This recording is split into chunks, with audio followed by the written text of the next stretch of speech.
এক ছিল খ্রিস্টান পাদ্রী যার সুন্দরী কন্যাকে উঠিয়ে নিয়ে গেছিল রাজা রডারিক এবং সেই পাদ্রী গিয়ে বিচার দিয়েছিলেন মুসলিম খিলাফায়। অতঃপর তারেক বিন জিয়াদ এবং মুসা ইবনে নুসাইর ছুটলেন ঘোড়া নিয়ে। সেই যে ঘোড়া নিয়ে ছুটলেন সেই প্রসাদেই কেটে গেল দীর্ঘ ৮০০ বছর।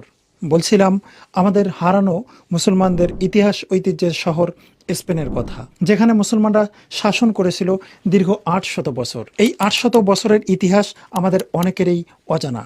আমরা যারা আন্দালুসের ইতিহাস সম্বন্ধে জানতে চাই তারা সংগ্রহ করতে পারি কারাভান পাবলিকেশনের আমাদের আন্দালুস নামে এই বইটি, যেটা লিখেছেন লেখক আম্বারুল হক। খুব সংক্ষিপ্ত আকারে ৮০০ বছরের পুরো ইতিহাস আপনারা এই বইটির মধ্যে পেয়ে যাবেন। ইতিহাসের ভাষায় ইতিহাস জানতে মন চায় না, কিন্তু থ্রিলার কিংবা গল্পের বই ভালো লাগে, তারা কিন্তু সংগ্রহ করতে পারেন আন্দালুসের নীল পাণ্ডুলিপি নামে এই বইটি। এই বইটি পড়লে থ্রিলারের জগতে গিয়ে আপনি জানতে পারবেন ইতিহাস, যেখানে একজন বন্ধু মুসলমান, আরেকজন খ্রিস্টান এবং আরেকজন ইহুদি, এই তিন বন্ধুই সন্ধান পেয়েছিল নীল পাণ্ডুলিপির।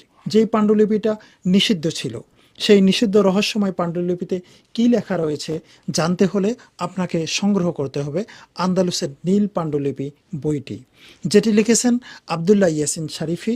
এবং এই দুটি বইয়েই পেয়ে যাবেন কারাভান পাবলিকেশনে। কারাভান পাবলিকেশন থেকে প্রকাশিত আন্দালুসের ইতিহাস বই দুটি মুদ্রিত মূল্য হচ্ছে ৯০০ টাকা, অফার প্রাইজে প্যাকেজ মূল্যে পেয়ে যাচ্ছেন মাত্র ৪৫০ টাকায়। সেই সঙ্গে সাথে রয়েছে আল্লাহর নৈকট্য অর্জনের দুটি পথ বই। আন্দালুস তথা স্পেনের ইতিহাস সম্বন্ধে জানতে হলে এখনই সংগ্রহ করুন আন্দালুসের ইতিহাস প্যাকেজের এই বইগুলো। অর্ডার করতে ভিজিট করুন রকমারি.com।